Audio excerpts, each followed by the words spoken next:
Rise and Shine Rwanda. Good morning. You're watching Rise and Shine Rwanda with me, Ivan Magwene. And me, Chantal Uwera. Coming up on Rise and Shine. The African Union comes to an end. We bring you key highlights of the summit. And in business, we take a look at the World Bank's report on doing business in Rwanda. In Lifestyle today, we bring you the highlights of the Ubumuntu festival. Well, all that and more still to come, but first we get to meet the rest of the team. Good morning, Stefan. Good morning, Ivan. How's everything? Everything. Second day of the week, how is it going in sports? We have a lot of news coming up, rugby, in tennis, and the Paralympics. Yeah. I'm also looking forward to some build-up, at least in these coming days, with the Olympics coming up very soon. I hope this week you could have something on those. But good morning, Chantal. Sure. Good morning, Ivan. How are you? Glad to have you again on this side of the seat. It feels good, but let's wait for our own peace. All right, we hope she's getting better and better by the day. But first, we'll be bringing you the stories making headlines here in Rwanda and across the world.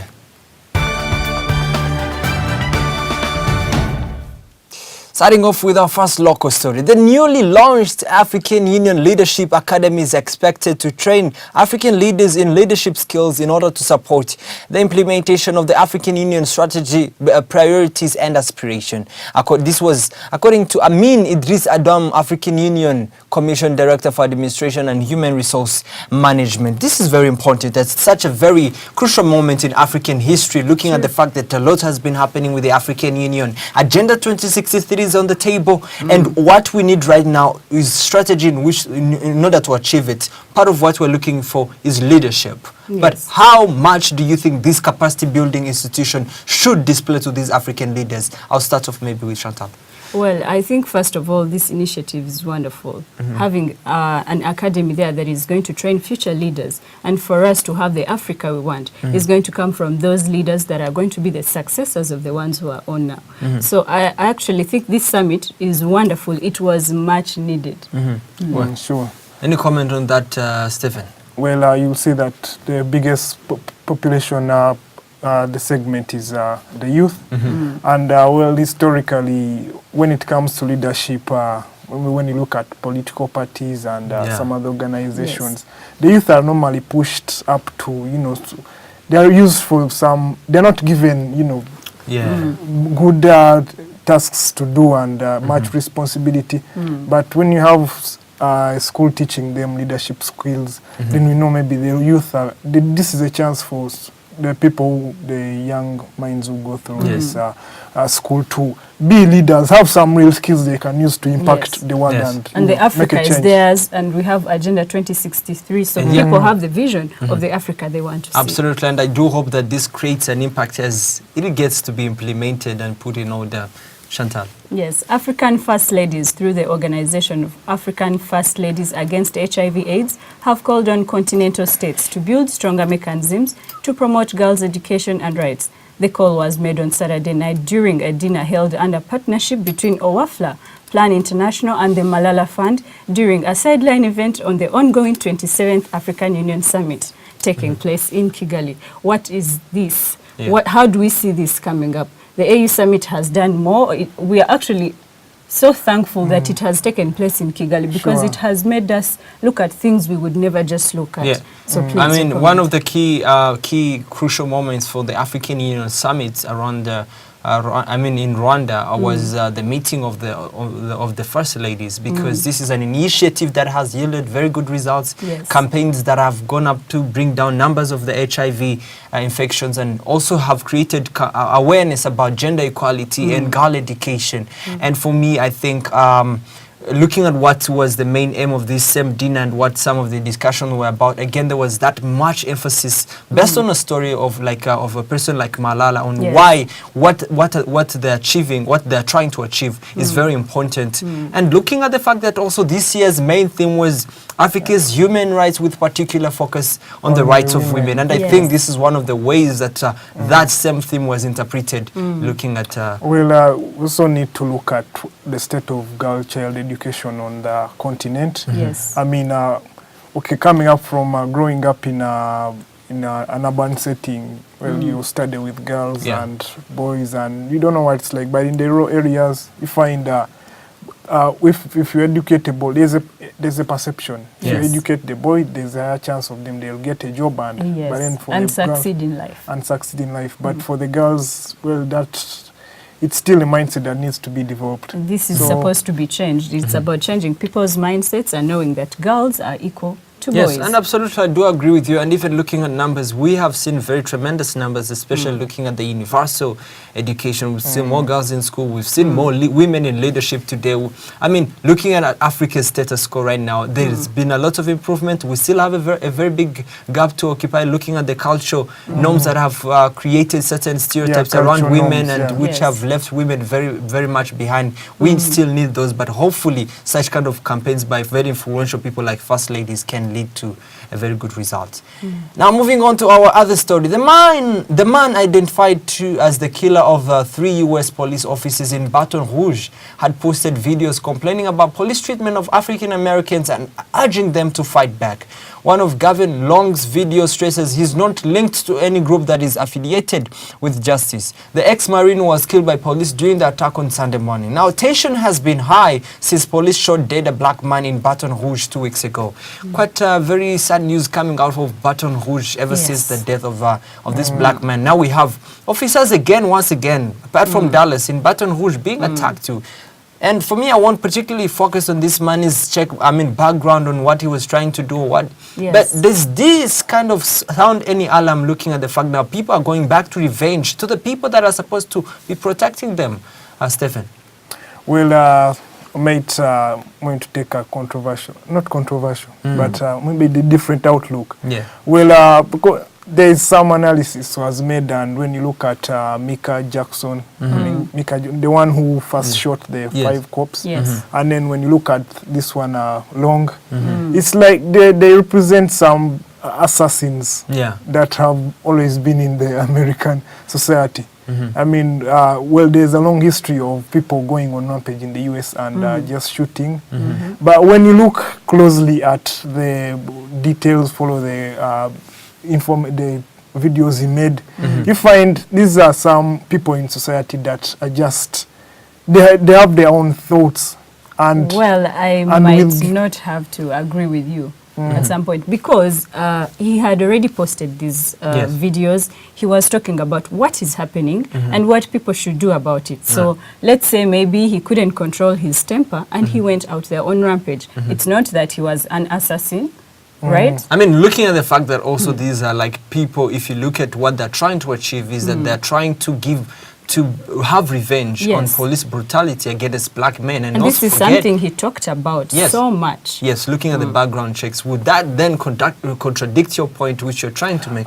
what I'm saying is naturally this person is maybe he's a person who will go out and shoot people. It's just that they happen to find they have a reason now, and well, I don't know how it will Well, work. of course he did it because there was a reason. Yeah. And maybe it wasn't the right step to take. Absolutely, But, and we hope that this case stops because again, these are people that are men of the law. They put out their lives every day to protect people, and we hope this case moves on. Now, Chantal, you have the next one.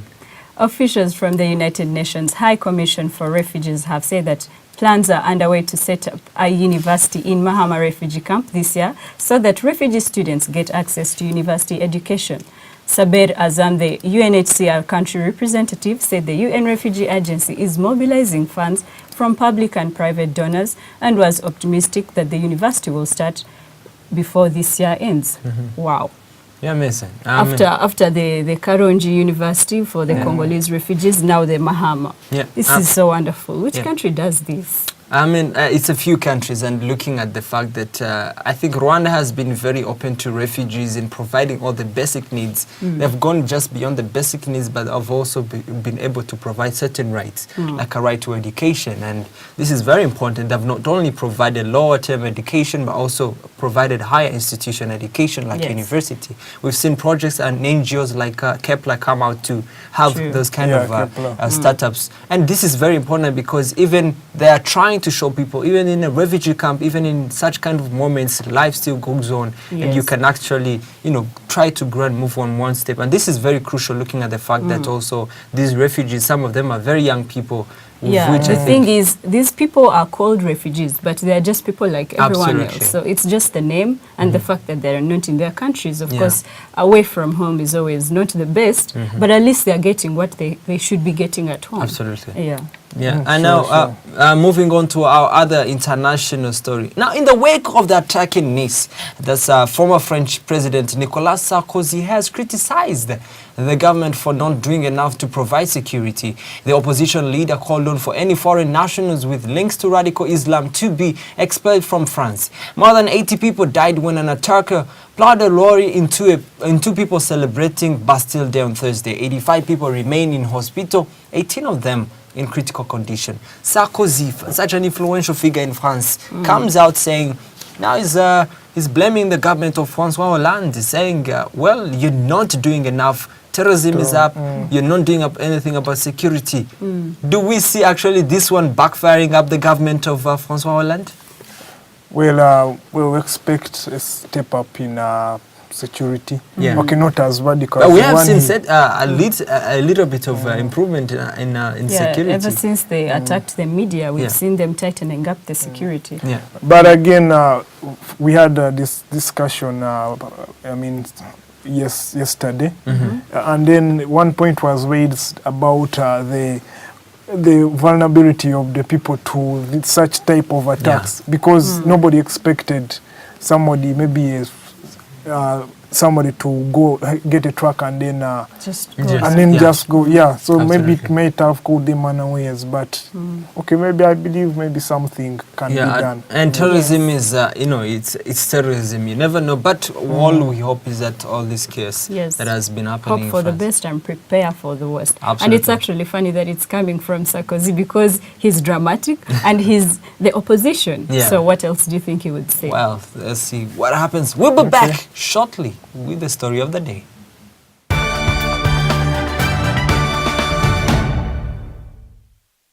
Welcome back to Rise and Shine, Rwanda's story of the day with me, Ivan Magwene. Now, it has been busy months from the moment Rwanda was announced to host the 27th ordinary session of the African Union. From the logistical part to the infrastructure, who could forget the experience at the Radisson Blue End Convention Center? Indeed, the bar was raised high in terms of hospitality, security, and organization of the summit. From the media center is where I spent most of my time this last week covering the sessions, and one would describe the entire experience as magnifique. So, as Africans depart Kigali, what are some of the key major highlights of this summit? Today, we bring you those close-ups. Now, I'm pretty sure you've been following up, looking at some of the deals, looking at some of the sessions. One would say this has been a splendid African Union summit. What are some of the memorable things they leave behind as Africans depart? As part of us, as a journalist, also as a Rwandan, I would love to know your own point of view of what you felt your experience was like with the African Union in Kigali. Well, first of all, I'll speak as a Rwandan, an Yeah. ordinary citizen. Yeah. I had to explore new routes in Kigali I didn't know existed. Yeah. Oh my God, and getting to work like 2 hours late. Yeah. Really, that wasn't really nice, but yeah, we had to live with it. And the AU summit really did great. We wanted it, we needed it, like it had everything Rwanda wanted to know and hear and put out there, even Africans in general. Maybe let's talk about the African passport. Yes, Yeah. yes. And then girl child education, the leadership school, and you've been following. Yes, You know, absolutely. there are some of those things that really.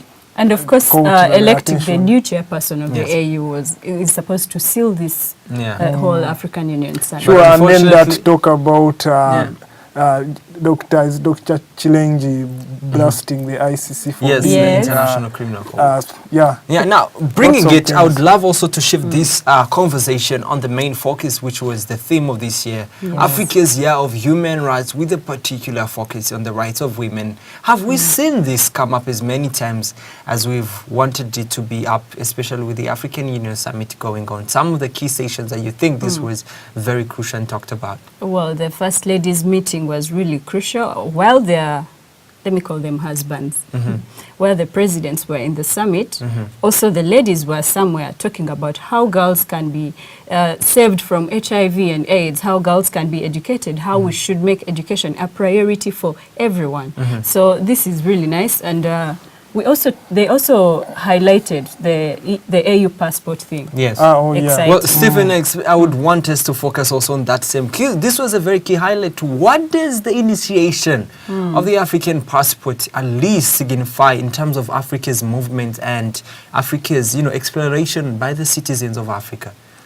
Okay, as the new passports have been rolled out to select presidents, His Excellency Kagame and then His Excellency Idriss Deby. Delhi, the president of Chad. Idriss Deby, Okay, yes. sure, yeah.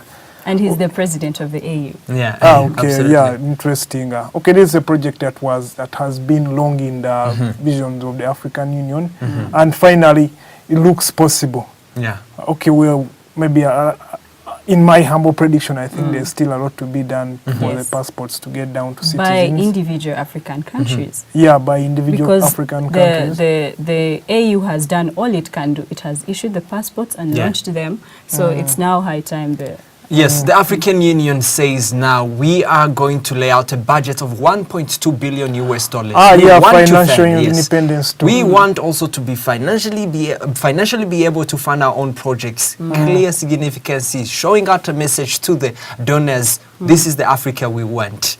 A comment on that one as we wrap up this talk. Well, sure.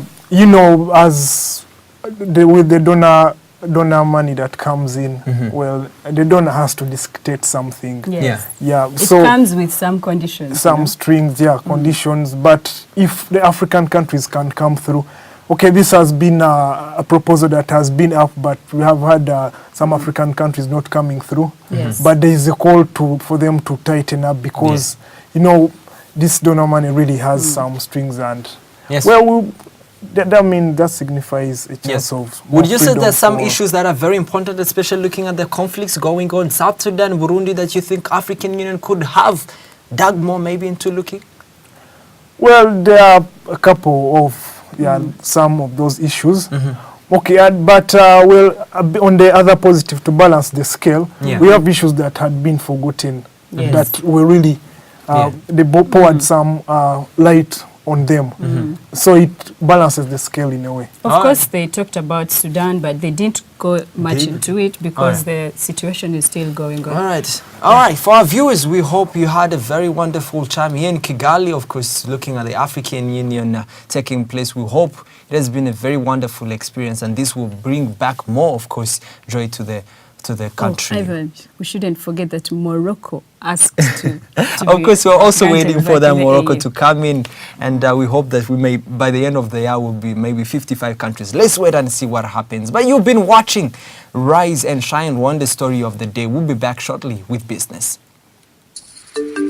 Here is to traveling and saving. Starting 1st of April to the 1st of June, travel with Rwanda and take advantage of our reduced fares and enjoy our world-class services in great comfort and safety.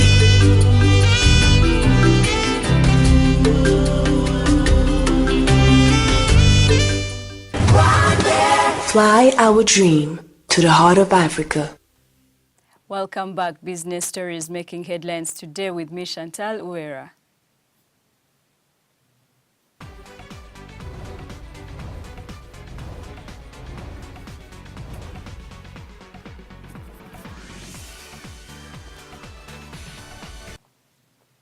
New efforts by the African Union to develop key infrastructure facilities on the continent will help attract new investments and lead to economic growth. Speaking to the sidelines of the ongoing AU summit in Kigali, Elham Mahmoud Ibrahim, the AU Commissioner for Infrastructure and Energy, said improving the continent's infrastructure will play a huge role of helping Africa realize its immense potential, ensure sustainable growth, and reduce poverty and income inequality among the masses. Kenya Airways is set to freeze annual salary increments for its unionized workers for 2 years as part of the struggling carrier's ongoing bid to cut costs. The national carrier known as KQ by its international code has sought the consent of the Kenya Aviation Workers Union to freeze the annual pay rise beginning this month. Over 10,000 people registered to study via mobile phones and an initiative by the Airtel Tanzania. Mr. Lucius Luteganya, the principal of VETA Kipawa in Dar es Salaam, said, and I quote, "We initially started this project in May. We have done it in 4 regions of Mwanza, Dodoma, Dar es Salaam, and Arusha, and today we're in Mbeya." Rwanda has ranked 46th out of 189 economies surveyed, moving up to 2 positions globally in the 2015 World Bank's Doing Business in Rwanda rankings. In today's edition, we focus on that report, concerns in the business environment here in Rwanda. Let's take a look. Rwanda has demonstrated consistent, strong performance in the World Bank Doing Business rankings in recent years, with good progress made across all the key indicators. Following significant changes to the methodology of the World Bank Doing Business report, Rwanda has dropped 14 positions in the 2015 report. In fact, a lot of this is attributed to the changes in the methodology that have been used, which, when put into last year's performance, ranks Rwanda 48th. And so we witness a very strong showing in the sense of 2-step improvement. Beyond the ranking, as the government, we actively continue to maintain a practical link between these reforms and the actual reality on the ground in the way that it impacts on improving the business environment for the business community in terms of the lowering of the transaction costs, whether it's time, whether it's money, and effort for actually doing business. Rwanda has made major leaps in access to credit, moved from 13th to 4th position in the world. Dealing with construction permits, moved from 85th to 34th position. And resolving insolvency, moved from 137th to 101st position. There has, however, been a significant drop in enforcing contracts, moved from 50th to 62nd position, and trading across borders moved from 157th to 164th position. And the biggest decline in starting a business moved from 72nd to 112th position. There are different layers. The first one is always to start these reforms and put them in place. The second one is always to implement them and make sure that they translate into real gains in terms of your economic gains in terms of doing business in the country. And the third level is always in terms of consolidating them and making sure that they're entrenched in the system and that now we can build on them to increasingly make it better. Calculation of the ease of doing business rankings is from the regulatory best practice. This replaces the ordinal ranking based on percentile, which only took into account the distribution of economies and not the actual distance to the best practices. Within the continent of Africa, Rwanda has undertaken, since 2005, Rwanda has undertaken more reforms than any other African country. This is actually a good story. And I understand that there's this feature of the recalibration of the ranking. But that should not undermine the story that the investment climate in Rwanda is very strong, that Rwanda remains at the cutting edge of investment climate reforms, and investors should hear that message. In the overall performance, Rwanda is still the best performing country in the East and Central Africa and 3rd easiest place to do business in Africa. First in the continent being Mauritius at 28th position globally, followed by South Africa at 43rd position globally.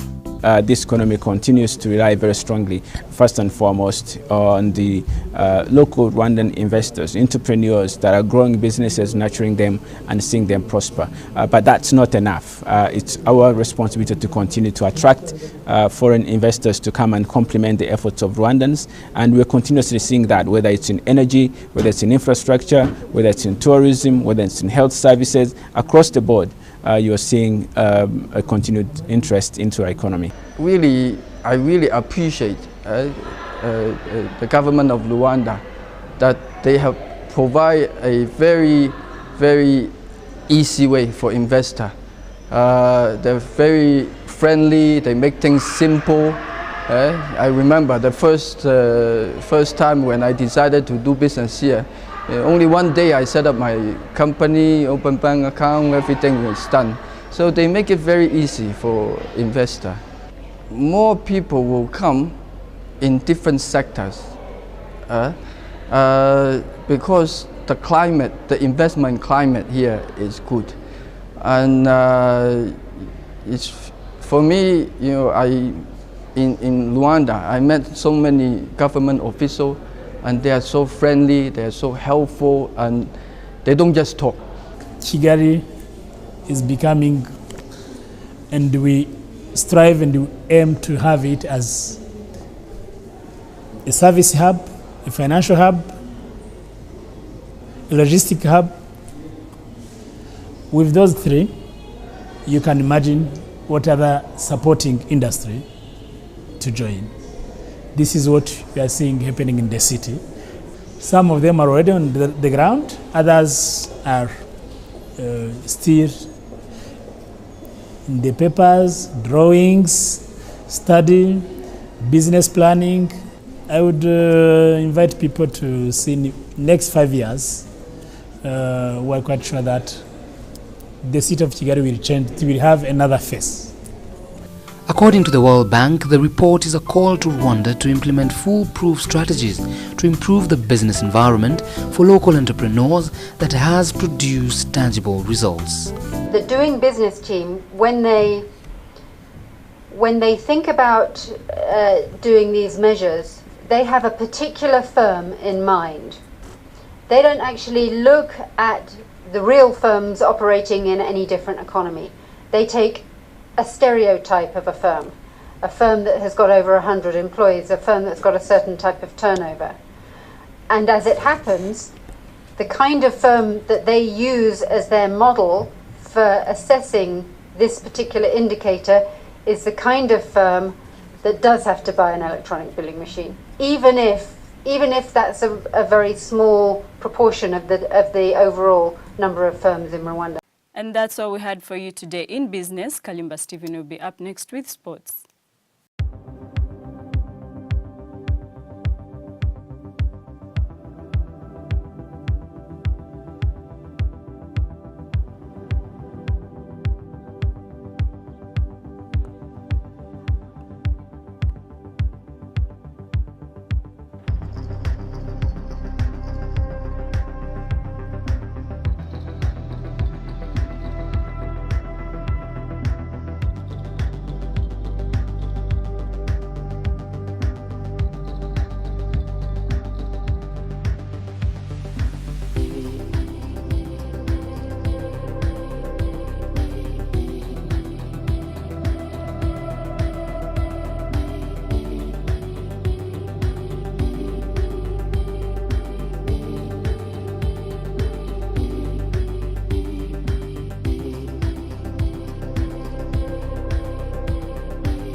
Welcome back. Time now for your sports news with me, Stephen Kalimba.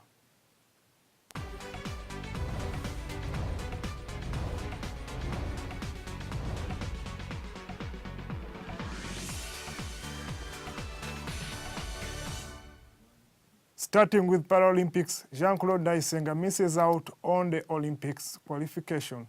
Jean-Claude Ndayisenga came short of qualifying for the 2016 Rio Paralympic Games at the Berlin Open Grand Prix that concluded in the weekend.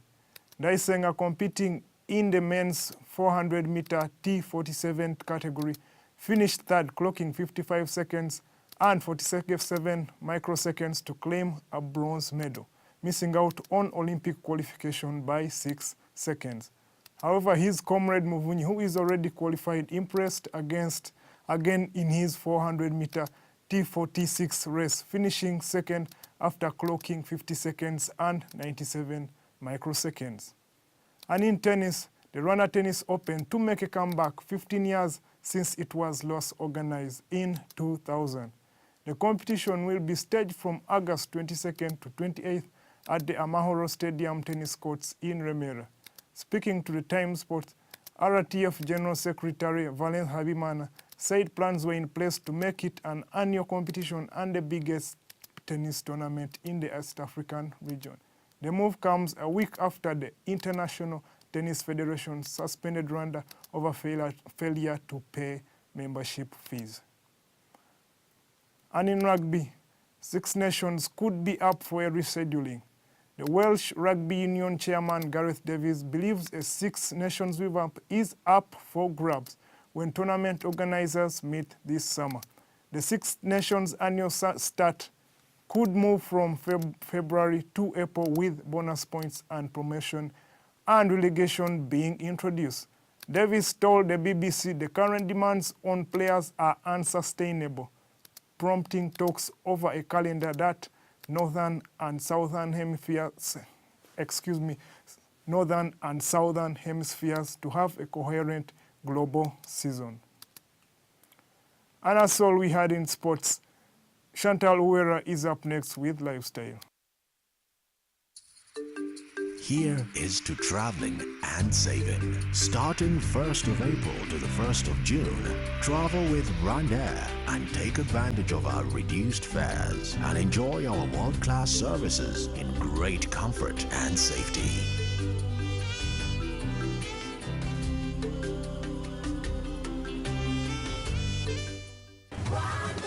Fly our dream to the heart of Africa. Welcome back. It's now time for Lifestyle with me, Chantal Uwera.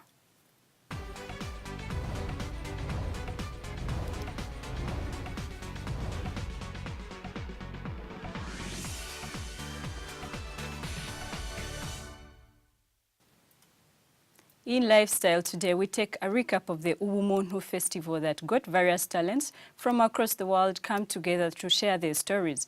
We managed to be there for you and we captured a glimpse of what was happening and also managed to talk to a few people to let us know what they thought about the festival. Please take a look. J'ai eu peur, j'ai eu froid. Je suis retournée à la maison et j'ai pleuré toute la nuit. Non, non, non, encore ces bruits de silence qui retentissent dans ma tête comme un tambour bourdé.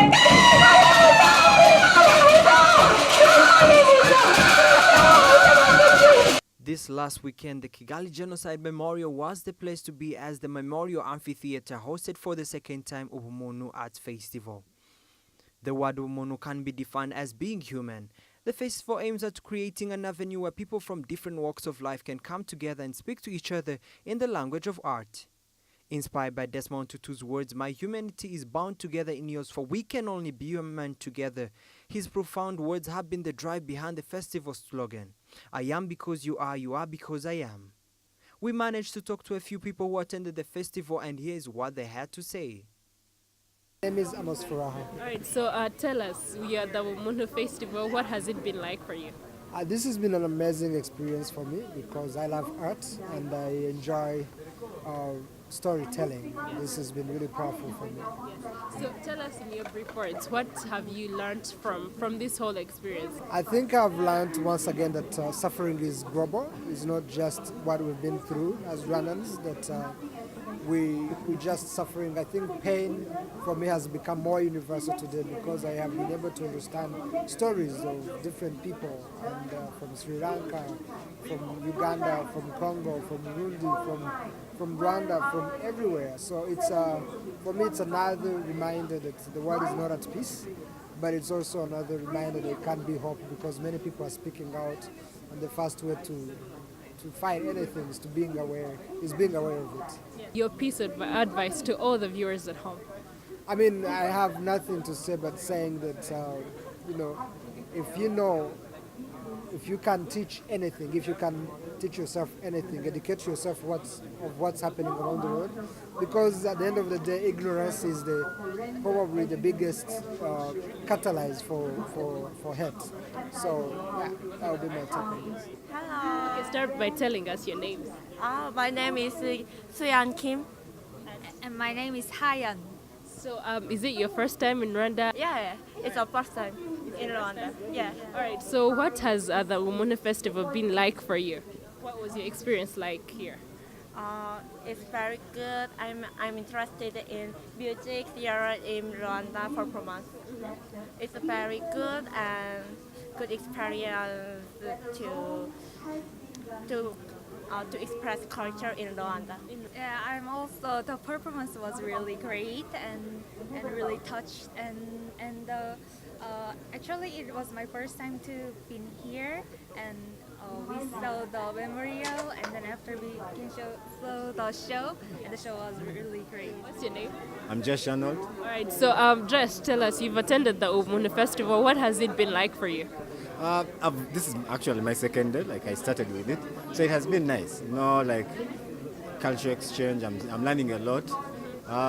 And actually I'm trying to learn French. There are some presentations that are in French. So they just pass by you because you don't know French. What is it? I try to get the neighbor to do translation. To interpret for you. Yeah. All right, so what would you say to all the viewers at home? What would your advice be to all the viewers in relation to this? Hey, come meet new people. Come learn from, like the different participants. Otherwise, Ubumuntu is the place to be. Yeah, for sure. Thank you so much. You're welcome. Ivan Magwene, Rise and Shine Rwanda.